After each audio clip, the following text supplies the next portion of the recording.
Helmet পরেন। তো যাই হোক, এখন কথা হচ্ছে না, কথা হচ্ছে কেউ কেউ ভুল সিদ্ধান্ত নেয়, এটার কারণে ঘাবড়ে যায়, ভুল সিদ্ধান্ত নেয়, আর সেই ভুলের কারণে কিন্তু ছোট থেকে বড় সমস্যা ক্ষতিতে পরিণত হতে পারে। আর আজকের ভিডিওতে কিন্তু আমরা এই বিষয়ে সহজভাবে আমি বলবো, যার মাধ্যমে আপনারা বুঝতে পারবেন বাইকের মধ্যে কেন ওভারহিট হয় এবং ট্রাফিক জ্যামে কিন্তু এই বিষয়টা বেশি হয়। সকাল সকাল বাইক স্টার্ট নিতেছে না, এটা হইল? অনেকটাই উপায় আছে। উপায়টা হইল বাইকটা গিয়ারে দিতে হবে।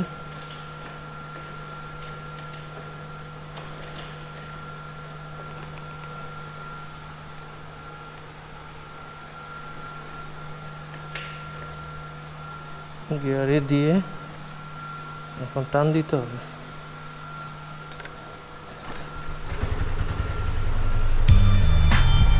এছাড়া কোনো ওয়ে নেই। স্টার্ট হয়েছে, এখন যাওয়া যায়।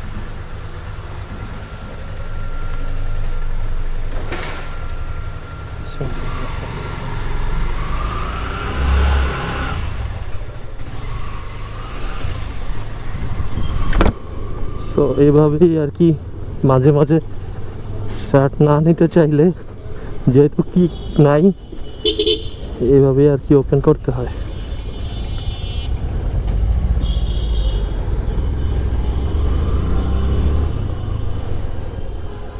আর দেশে চলতেছে হচ্ছে ফুয়েল সংকট। এই ফুয়েল সংকটে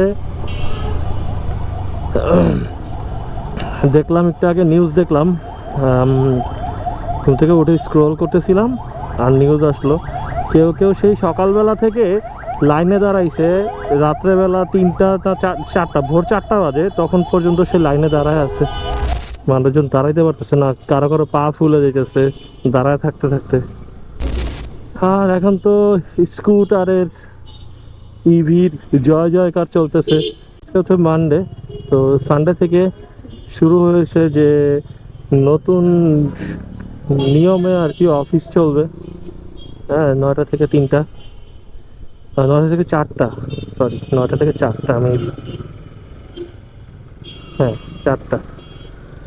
তো 9টা থেকে 4টা যাদের অফিস, এখন কর্পোরেট অফিস হচ্ছে 4টা পর্যন্ত। তো কিছু করার নাই, গভর্নমেন্ট রুলস তো রুলস মানতে হবে। বললাম না, উনি বামে ইন্ডিকেটর দিছে।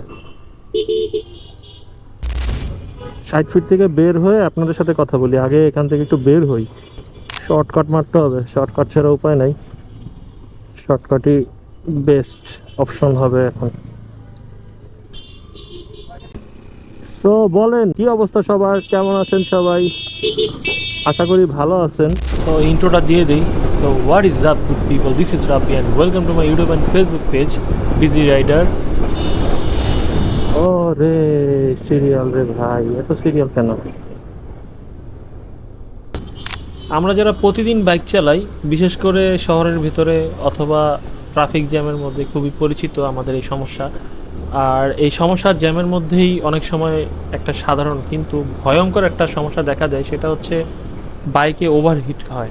আর ওভারহিট করে দেয় বাইককে এক কথায়। তো আপনি হয়তো দেখবেন যে দীর্ঘক্ষণ বা অনেকক্ষণ যাবত আমরা যদি জ্যামে আটকে পড়ে থাকি, এরপর বাইকের ইঞ্জিন অস্বাভাবিক গরম হয়ে যায় আর পারফরমেন্স কিন্তু কমে যায়। আর ফ্যান বারবার চলছে, বাট কখনো কখনো ইঞ্জিন বন্ধ হয়ে যায়, যেটা আমার এই বাইকের সাথে প্রতিনিয়ত হচ্ছে বা হয়। তো অনেকেই তখন ঘাবড়ে যায়, যেমন আমিও ঘাবড়ে যাই, যে হঠাৎ করে রিসেন্টলি এই প্রবলেমটা বেশি আমি দেখতেছি। সেটা হচ্ছে রাতে যখন বাইকটা রেখে আসার পরে সকালবেলা আমি স্টার্ট দিব, একদম কোল্ড স্টার্ট দিচ্ছি, কোনো প্রেশার না, কোনো কিছু না, নিউট্রালে রেখে জাস্ট ইগনিশন দিচ্ছি, কিন্তু বাইকটা অন হচ্ছে না, মানে স্টার্ট নিচ্ছে না।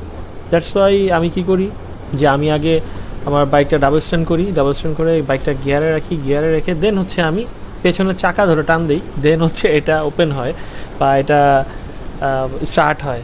তো এইভাবে হয়। তো এটার কারণে দেখা গেছে যদি আমার রানিং অবস্থায় যদি বাইক বন্ধ হয়ে যায় অথবা রানিং অবস্থায় যে বাইক বন্ধ হওয়ার পরে বাইক রাস্তার মধ্যে তার ডাবল স্ট্যান্ড করে ঠেলাঠেলির একটা বিব্রতকর লাগে তখন।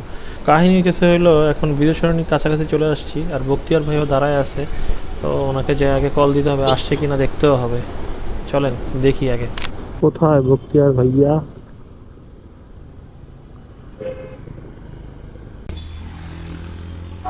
কই আপনি?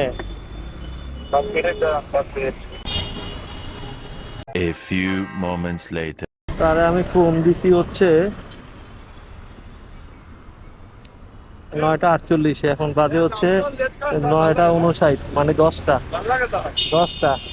এই রোদের মধ্যে দিয়া দেখেন এই বাস যাত্রীদের সাথে আমার দাঁড়া করায় রাখছে এতক্ষণ। হ্যাঁ? এই যে এতক্ষণ দাঁড়া করায় রাখছে, আজকে আমার লেট করাইছে সে, এটার বিচার হবে অফিসে। কিসের 5 মিনিট? হেলমেট পরেন, হেলমেট পরেন। তো যাই হোক, এখন কথা হচ্ছে না, কথা হচ্ছে কেউ কেউ ভুল সিদ্ধান্ত নেয়, এটার কারণে ঘাবড়ে যায়, ভুল সিদ্ধান্ত নেয়, আর সেই ভুলের কারণে কিন্তু ছোট থেকে বড় সমস্যা, ক্ষতিতে পরিণত হতে পারে। আর আজকের ভিডিওতে কিন্তু আমরা এই বিষয়ে সহজভাবে আমি বলবো, যার মাধ্যমে আপনারা বুঝতে পারবেন বাইকের মধ্যে কেন ওভারহিট হয় এবং ট্রাফিক জ্যামে কিন্তু এই বিষয়টা বেশি হয়। এটার বিষয়টা আমরা একমত যে বাইকটা যখন ধরেন আপনার যে ধারণ ক্ষমতার বেশি যদি কোনো কিছু হয়ে যায়, সেটা কিন্তু উপচে পড়বে। তো সেই বিষয়টাই বলা হয়েছে যে যদি আপনি বাইকটা ওভারহিট হয়ে যায়, কুলিং সিস্টেম যতটুকু পর্যন্ত তাপ নিয়ন্ত্রণ করতে পারবে, এর অধিক যদি তাপ হয়ে যায় তখন কিন্তু ওভারহিটিং ইস্যুটা চলে আসবে। তো ওভারহিট তখনই হবে। বিশেষ করে ট্রাফিক জ্যামের মধ্যে যে সমস্যা বেশি হয়, যেমন হচ্ছে বাইক চলতেছে কিন্তু খুব ধীরে ধীরে চলতেছে, তাতে আবার বাতাসও কম লাগতেছে বাইকের ইঞ্জিনের মধ্যে। হ্যাঁ, ইঞ্জিনের মধ্যে যেহেতু ইঞ্জিন অন অফ অবস্থায় বেশি সময় কাটছে, ইঞ্জিন যদি অন অবস্থায় বেশি সময় কাটে তখনও কিন্তু এই সমস্যাটা হবে। আর বারবার ক্লাচ ধরলে, যেমন হচ্ছে ইঞ্জিন যদি বেশিক্ষণ সময় ধরে ইঞ্জিন চলে তখন কিন্তু এই প্রবলেমটা হবে। যেমন হচ্ছে আমরা যখন লং ট্যুর বা হচ্ছে টানা হচ্ছে দেখা গেছে যে আমরা ধরেন কথার কথা আমি ধরলাম হচ্ছে ঢাকা থেকে কক্সবাজার আপনি যাবেন, তো সেক্ষেত্রে যাওয়ার সময় আপনার কিন্তু 400 কিলোমিটারের একটা লং ডিস্টেন্সের যেই রোডগুলো থাকে, যে আমাদের গন্তব্য থাকে, যে ঢাকা থেকে কক্সবাজার বা চট্টগ্রাম যেটাই হোক, তো কক্সবাজারই ধরি, কক্সবাজার যাতায়াত করার জন্য মানে বা অনেকেই হরহামেশা যাতায়াত করে, তো দেখা গেছে যে রাস্তার মধ্যে যদি ব্রেক না দেয়, এটা কিন্তু তখন হিটিং ইস্যুটা বোঝা যায়। যে কোনো বাইক, সেটা যে কোনো বাইক হোক, R15 হোক, GSX-R হোক, কমিউটার সেগমেন্টের যে কোনো বাইক হোক। আর রয়্যাল এনফিল্ডের কথা আর কী বলবো, রয়্যাল এনফিল্ড তো অলরেডি হিট আছেই, তবে রয়্যাল এনফিল্ডের হাইওয়েতে চালাইতে কিন্তু খুবই মজা, এবং হচ্ছে সেটার এয়ার কুলড ইঞ্জিন হওয়াতে বাতাস যখন ইঞ্জিনে লাগবে তাহলেই তো ইঞ্জিনটা ঠান্ডা থাকবে। আর সিটি রাইডে যখন রয়্যাল এনফিল্ড চালানো হয় তখন কিন্তু হিটিং ইস্যুটা বেশি বোঝা যায়, আর পায়ের দুই পাশের তাপ অনুভব করা যায়। তো এটা ছিল হচ্ছে হিটিং ইস্যু নিয়ে, ইঞ্জিনটা কখন বেশি গরম হচ্ছে এবং কেন গরম হচ্ছে, কারণ ইঞ্জিন বেশিক্ষণ চললে তো ইঞ্জিন গরম হবেই। আর বারবার যদি আমরা ক্লাস ব্রেক ধরি তাহলে কিন্তু ইঞ্জিনটা বেশি গরম হবে, এটা স্বাভাবিক একটা ইস্যু যেটা হবে বা হয়। আর ট্রাফিক জ্যামে যদি ওভারহিট হয়, এটার প্রধান কারণ হচ্ছে যেটা আমি বলছি যে দীর্ঘক্ষণ যদি আপনি বাইক চালান তাহলে এটা হবে। আর ওভারহিট অবস্থায় যে মারাত্মক ভুল আসলে আমরা করে থাকি সেটা হচ্ছে, দেখা গেছে যে ইঞ্জিন গরম অবস্থায় আমরা পানি ঢালতেছি, তো এটা কখনোই করা যাবে না। ইঞ্জিন গরম অবস্থায় যদি পানি ঢালেন তাহলে কিন্তু ইঞ্জিনের মধ্যে একটা থার্মাল শক হয়, যেটা লোহার যে, এটা বৈজ্ঞানিক ভাষায় একটা কথা পড়ছিলাম, সেটা হচ্ছে লোহা এবং অ্যালুমিনিয়ামের উপর যখন হুট করে ঠান্ডা পানি পড়ে তো ইঞ্জিনের ব্লকগুলো সাথে সাথে ফেটে যায়। তো এই বিষয়গুলো মাথায় রাখবেন।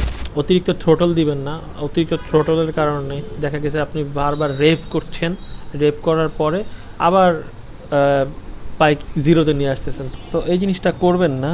আর এতক্ষণ পর্যন্ত যারা যারা আমার ভিডিওটা দেখছেন, যদি ভিডিওটা ভালো লাগে থাকে তাহলে একটা লাইক দিয়ে দিন, আর আমার চ্যানেলে নতুন হয়ে থাকলে সাবস্ক্রাইব করবেন।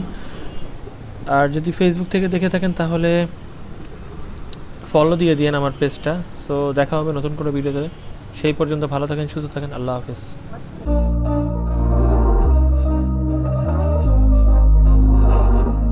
We were sparks on quiet streets, two hearts finding where to meet. But life pulled us apart, left me talking to the dark. If I called you tonight, would it feel the same? Or have we both moved on to different names?